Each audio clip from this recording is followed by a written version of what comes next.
Setelah disortir, barang pun siap untuk diperiksa oleh tim K9 atau tim anjing pelacak bea cukai.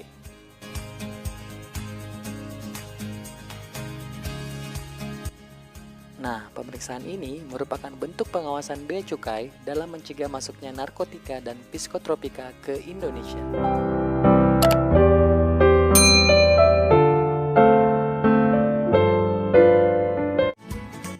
Sekarang, barang yang kalian beli dari luar negeri telah tiba di Indonesia. Perlu kalian ketahui bahwa barang yang kalian pesan dari luar negeri termasuk dalam kategori impor barang kiriman. Apa sih impor barang kiriman? Barang kiriman adalah barang yang dikirim melalui penyelenggara pos. Penyelenggara pos adalah suatu badan usaha yang menyelenggarakan pos sesuai dengan ketentuan peraturan perundang-undangan di bidang pos.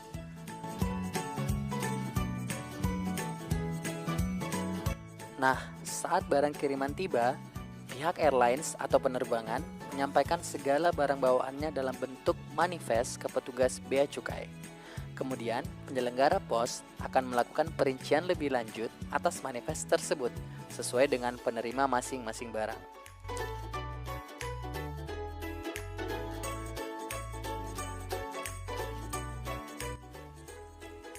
Barang tersebut akan ditata dengan rapi oleh pihak warehouse, dalam hal ini TPS atau tempat penimbunan sementara, untuk menunggu proses custom clearance berlangsung.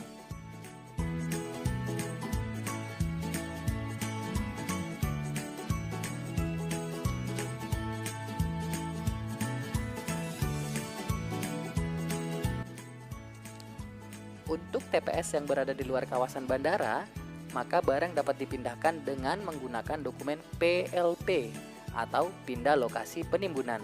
Dengan prosedur yaitu dilakukan pemeriksaan jumlah barang dan kemudian dilakukan penyegelan.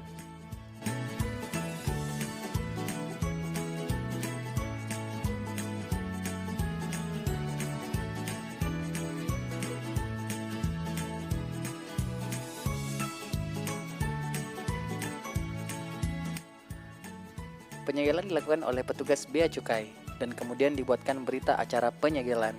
Penyegelan dilakukan untuk memastikan agar barang dapat sampai tujuan tanpa kekurangan apapun.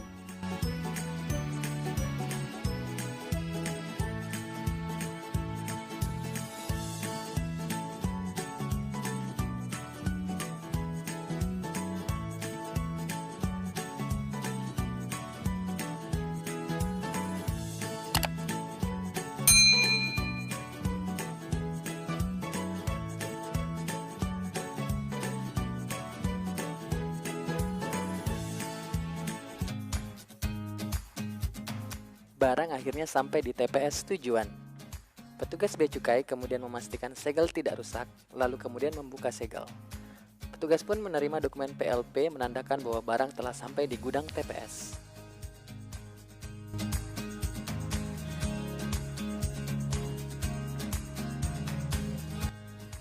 Barang tersebut kemudian akan disortir dengan rapi oleh penyelenggara pos yang kemudian akan dilakukan proses pemeriksaan lebih lanjut.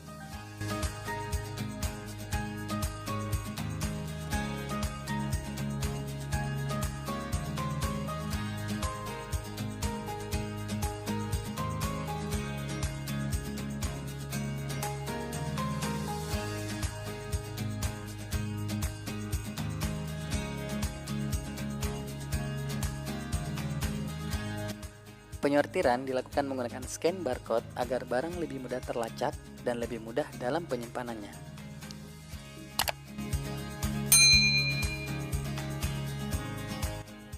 Setelah disortir, barang pun siap untuk diperiksa oleh tim K9 atau tim anjing pelacak bea cukai.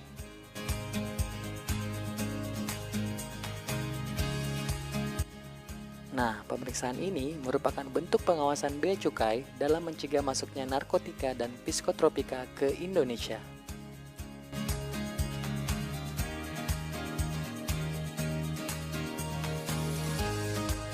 Setelah dilakukan pelacakan oleh tim K9, barang tersebut kemudian akan melalui pemeriksaan X-ray.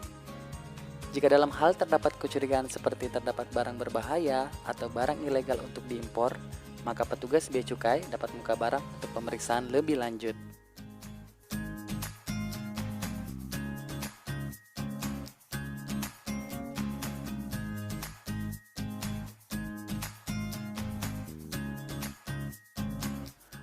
Barang-barang yang telah masuk ke dalam TPS telah dibagi menjadi dua kategori melalui sistem, yaitu kategori merah yang harus diperiksa fisik dan kategori hijau tanpa dilakukan pemeriksaan fisik. Kategori merah dapat terjadi jika barang tersebut termasuk barang larangan dan pembatasan, atau pengirim barang dicurigai memberitahukan nilai barang secara tidak benar, dan atau berdasarkan analisa petugas X-ray perlu dilakukan pemeriksaan fisik.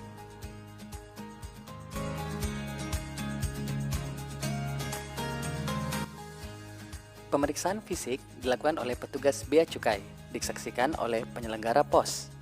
Barang yang telah diperiksa kemudian akan dibuatkan berita acara pemeriksaan. Untuk selanjutnya, dilakukan penetapan besaran pajaknya.